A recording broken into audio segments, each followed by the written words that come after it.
you know, the time. Yeah. Why did they pull it down? It was the easiest way to pop the coal out, but we'll talk about the 1930s when they changed that, so it's a little bit safer. Good observation. All right, so they actually used the pickaxe. Then they would actually use that dynamite or explosive powder, and they would insert it into that hole. Top goes the coal, it falls straight down, makes the incision, and then they use their shovel and wheelbarrow to load their minor cart. The same cart you saw at the rotary mill, and that was the 1920s. But in the 1930s, they bring in these machines to help them out, starting with the undercutter here. It has a large salt-like blade to make that same incision on the bottom of the wall. They would still make a hole in the base of the coal mine wall, but they would actually use this electric phase drill instead of a hand drill. And this electric drill has compressed air to mimic the effect of any dynamite or explosive powder.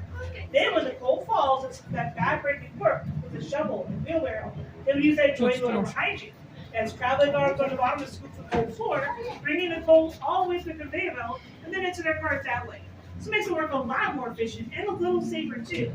That being said, there's still a huge problem with these three machines. And let's find out what that is. Yep. Why is that wet? Oh, so there's a little bit of water with some of the machines to keep the coal dust down. Alright, so we're going to play these machines so you can see how they work. But they will be fairly loud, so feel free to cover your ears. And if you're further back, feel free to move up closer so you can actually see those mirrors for a better view. Let's start with the undercutter that replaced the pickaxe in 3, 2, 1.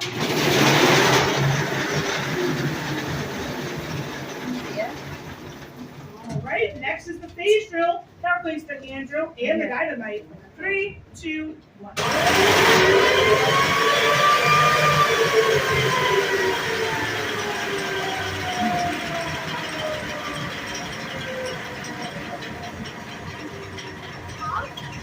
Alright, and last but not least, every miner's favorite, because it was such a joy to work with, is the toy loader. 3, 2, 1.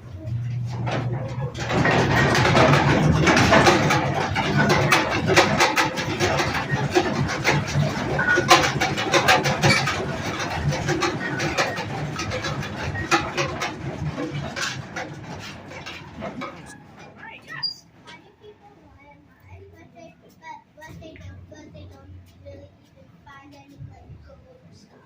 So sometimes they can find gold. It depends on how deep the mine gets, but really they're just looking for the coal in a particular coal mine. It's actually very valuable for all of us. We'll talk about that in our last trip too. Yeah. Yes, questions? Is there like is there an upside of like getting hired for the job? Because you really don't make any money besides getting it. So honestly, back then, this was really the only job you could get. So it's just, if you want to provide for your family, it was a blue collar job like this or nothing else. Yeah. It's a way of living, but most of the time it's the only job they could get. Yeah. What about like Major League Sports? Like baseball and football? Did you get it? Can you get like a job like Major League Football or baseball? Possibly. It does depend on where you're at, but back then it wasn't as popular just yet. So I would say maybe closer to New York, there were opportunities there. But in coal mining towns, especially down south, that was your only option. Yeah. Questions? You do like mine gold. Maybe about like You not can actually sell tell it to your anyone company. and like Ooh. no, like Not don't telling tell anyone. anyone. Sorry, combined video. Possibly. No, you have to be very sneaky, and hopefully there are no cameras around. Back then, they probably were very Keep it in your pocket. Maybe, yeah. But you're also really close to your other coworkers too. So you have to worry about too. Just say you found fool's gold. That could happen. Mm-hmm. Now that fool's gold is not as valuable as regular gold, so probably wouldn't be worth the risk I know, of but losing like your job. just say you have fool's gold. You can say that, yeah, but they may still try to take it from you. Yeah. Yeah. All right, folks. Use the drill. So we just heard the major problem with these machines. That's the fact that they're very, very loud. Maybe 3 times as loud as you just heard, running all together 24/7, non-stop. So at the end of the first year working in the mine, you're losing at least 50% of your hearing, and by year 5, you could be completely deaf. Not good. So in the 1960s, they helped that problem a little bit by inventing a new machine. That machine is called the long wall, and we're about to see it now by taking a time-traveling tunnel to the right. You follow me, watch yourself again. Now as you go through the tunnel, take a look at the ceiling. You'll see some really cool fossils along the way because is how fossils go. Oh my goodness. Well, Really well.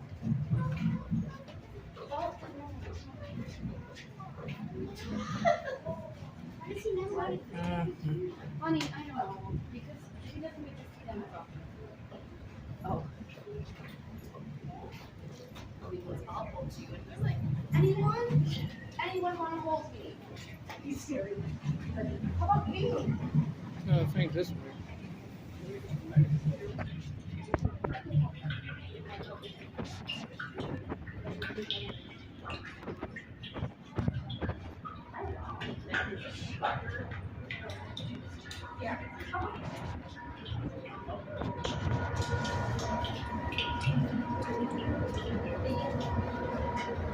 All right, everyone, welcome to the 1960s, to the innovation stage of the long wall mining machine.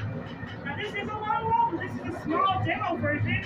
They can be as long as 3 to 4 football fields in length. So they are gigantic machines. They're actually fairly similar to the 3 we just saw.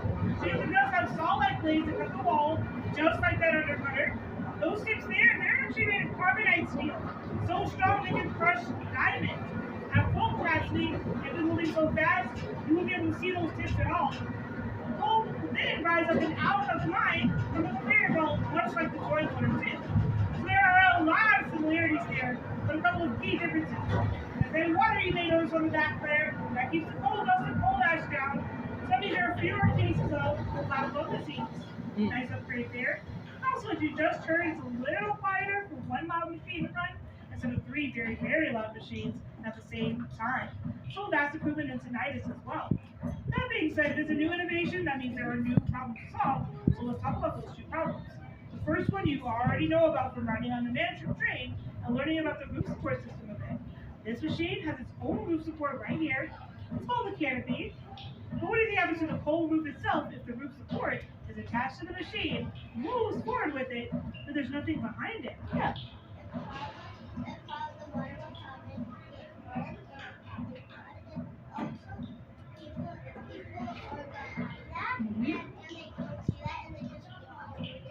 Oh yeah. Yep, you got it. There's some problems right there, yeah. If it's like only like covered with that interior, when it moves, everything behind it will collapse and you probably can't get out. Bingo, that's the major problem too. Yeah, collapses or what they call subsidence in the industry that happened all the time. It still happens today, which is why we have that 10-year rule where if you have a land over the mine, they have to own that land for at least 10 years in case subsidence occurs. So yes, that's a big problem right there. And the second problem you already know about because we've been talking about it a little bit, it's actually an also environmental problem too. It's the fact that this mine is full of paints, metals, other things we don't want to keep or add to the earth.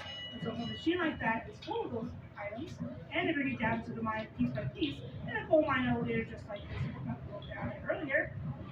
Sounds great, but you also have to bring the machine back up. And it's $7 million to bring it down, another $7 million to bring it back up. What do you think happens to the machine? Yeah. They leave it behind. Yeah, they're going to leave it underground because they don't want to pay that extra money. So, we have a lot of these machines still on Earth today. And we're still on wall mine today, so it's another problem we have to deal with right now. There are at least 6 of these still active in the state of Illinois today. Yes. So we're not actually underground, but in most of the mines, yes, they're already underground. Yes. Wait, so for this, if it's so active, wouldn't it all rust up and wouldn't soon it would break? So wouldn't some of the caves break because that could rust up and break? So they're not rusting just because there are still a couple folks that go down into the mine to maintain the machine every so often. So no, they're not getting too rusty these days. There's still someone to maintain it along the way. Good question. And Yeah. they can't just do it because it would break. If they lift up again, they'll look great. Sorry, got it. All right, folks, we're going to head to the final decade, the 1990s, so we talk about the solutions to those problems that we mentioned in this room here. We're going to head on over, make our way down. Now notice this hallway is a little bit different. See how we upgraded 10 years ago? It's okay. Louie will hold you. Well, then that's the only one. Not the only one. Bye. If you take this, Alright, go guys. Come on. I can't just like stay here. Like let's see Another tour would come. Then I would be like, yeah, I got lost. I wouldn't let you. Uphill.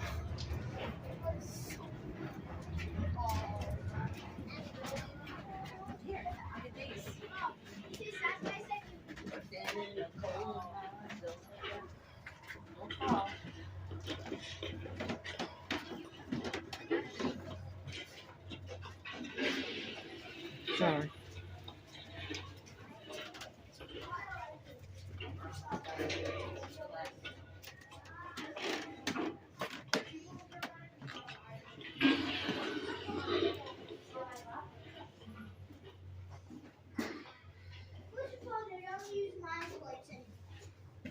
All right, folks, we've been waiting for just a couple more. One place like Seattle, Washington, maybe Alaska during some parts of the year. You probably don't want to rely on solar for the primary source of electricity because you're not going to have many solar power days. Now, what about water power? Sounds great too, but what if you're in Chicago but there was no Lake Michigan? What happens then? Yes. No power. Possibly no power there either. So if you're in a drought-prone area or a landlocked state, you have to maybe manufacture a dam or a levee, any kind of water source to flow and get that energy. But maybe you're lucky, you live in Arizona, and you can use the Hoover Dam. Well, even if you have that water source, you still have to monitor how much water you're using, because water is a precious resource. We only have so much of fresh water available to use. So that's an issue there. Now we're in the Windy City again. So you can use wind power, but is wind always available? No. Kind of, but it depends on the day, right? So it may not be very efficient on certain days, maybe too efficient on other days. Yeah, so that's a problem too. Yeah. Mhm. If you use a bunch of water for like, if you use a bunch of fresh water for like the energy, Mhm. can't you just like use rain? So possibly. So there are a lot of minerals and nutrients in the rainwater that you may have to filter out. So yeah, it depends on the quality of that rainwater. Oh. Yeah, That's, that's possible. Mhm. what about the AI plants? I've been here. I read about this like environmental impact. So there's a lot of, so we can actually talk about those stats here. So let's say you have this plant here. Yeah. One thing you have to worry about is this big smoke cloud, of course, because what's going on there is sulfur dioxide and carbon dioxide, which could lead to acid rain. Yeah. It can lead to global warming, things we don't want for our environment. So one thing you can do is actually invent a filter. That's exactly what one scientist did.